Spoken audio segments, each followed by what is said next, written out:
Hi, everybody. Thank you for joining us today. We are so excited to be here. Literacy Network has a major event coming up soon. But first, I would like two amazing gentlemen in our community to introduce themselves. Hi, my name is Jeff Burkhardt. I work at Literacy Network. And I'm Bob Sorge, part of the Madison Community Foundation. So, Literacy Network, if you've never gone into the center and you don't know anybody who's used the programs, give it to us in a nutshell. What is the Literacy Network? Sure, we help adults with reading, writing, and language skills, and we help them to get better jobs, to help their kids with their education, to be more a part of our community. And then what's the connection between Literacy Network and Madison Community Foundation? The Literacy Network has several connections to the Community Foundation. One, we're honored to steward 3 of Literacy Network's endowments. Literacy Network is also a grant recipient from the Community Foundation. We work with donors who want to support the Literacy Network. There are just a variety of ties to the organization for us.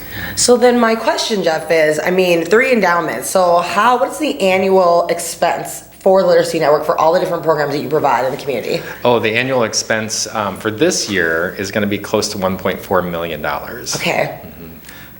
And then a little bit more about the specific programs that you offer, because I've Sure. heard through the grapevine that you actually provide free childcare for some of the services that are happening at the network. We have childcare at some of the programs where we work with some of the schools, right? So they're providing the childcare for those programs. But a lot of the work that we're doing, of course, is with adults. It's all the services that we provide are for adults, and they're helping them to really, feel more confident. And so the core of the program that I think separates us from other organizations is that we have individual lessons, we have deep support for our students, and we have a really great team of volunteers who bring more than $600,000 of value each year to the work that they do.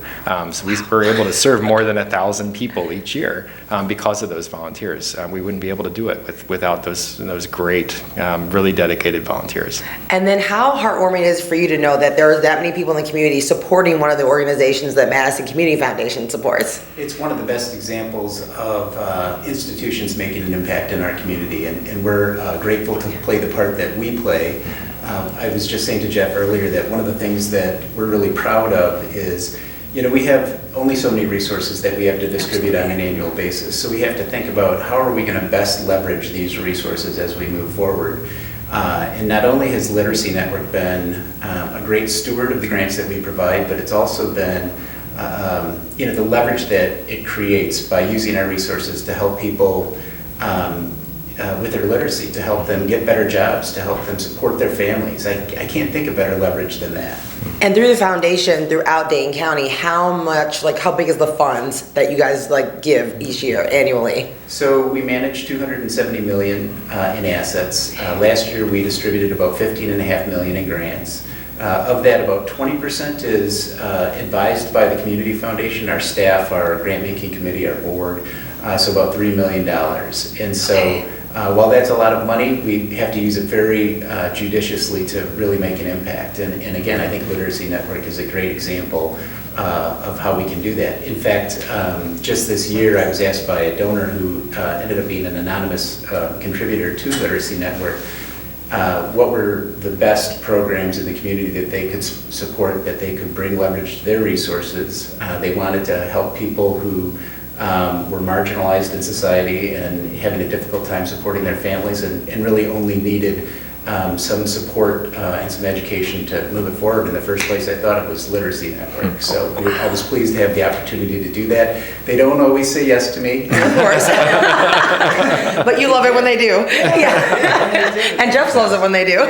Yeah, it was great. And then, I'm assuming because of just by the nature of what you were saying, the services and resources that so many of the organizations Madison Community Foundation supports provide within Dane County, you must really love it when you can see opportunities for the organizations to partner with each other, in fact, I would assume. Absolutely. So, not only do we work with Literacy Network with the grants and the endowments and things along those lines, but part of the fee that you provide, the Community Foundation, enables us to hire staff who do convening throughout the community. So just this year we've convened several organizations at 3 different focus areas. The arts, learning, in that case it was Madison Out of School programs.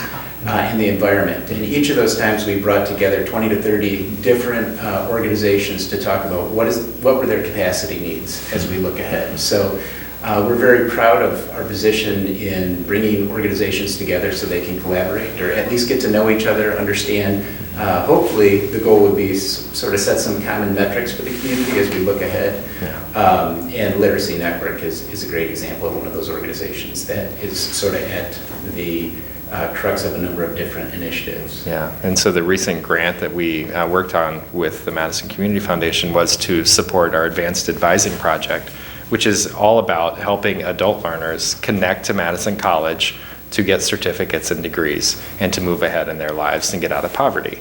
And that's a really deep partnership that we have with Madison College, and we're extraordinarily excited to see them in South Madison now, just a few blocks from where we are. And we've been able to do so much with that grant, in addition to the grant that we received from the Rennebaum Foundation, and then the anonymous donor that Bob talked about was contributing to that project. Okay. And that donor then leveraged other donors to contribute to the project. So I think the Madison Community Foundation does a great job of both being connected to a lot of really important things that are happening in our community, and then helping people to see the leverage that they're able to enhance a project. So that project is an example. It's another great example of our computer lab at Literacy Network. And it was their idea, the Madison Community Foundation's idea, to build an endowment, and that we would fund part of it, they would fund part of it, and that is all for the upgrades on the computers.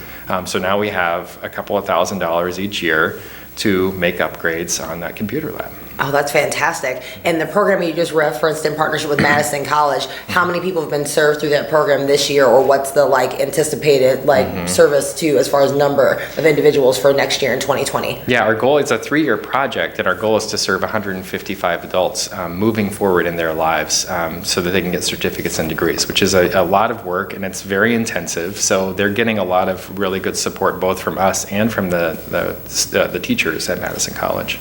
Oh my gosh, this is amazing. So my understanding is that the breakfast, which is next week, everybody wants to come to this because you're going to hear more, right? There's going to be more people actually, and then people who've actually used the Literacy Network's programs, correct? Yes. They're going to speak live at the event. That's right. Yes, and then you're also going to give out a big award as well, aren't you? 3. Three. Oh my gosh, I only knew about one. Can you tell us more about the awards right now? Yeah, we have 3 of our wonderful campaign volunteers who really helped so much with getting to the point where we are now in our physical learning center.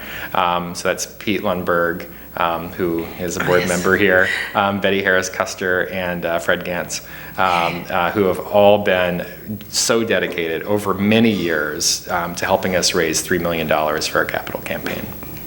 So breakfast starts at 7:30 a.m., correct? That's right. November 13th, Yep. and it's at Alliant Energy Center. So is it sold out yet? Not yet. Okay. We still have room. All right, well then come. Yeah. Is there still space to buy whole tables? It's a free event, so people can come and they can learn about what we're doing, and if they so choose, they can contribute, but there's no obligation. That sounds great. So free event, free breakfast, come and hear some amazing community stories, and we hope to see you all next week. Yep.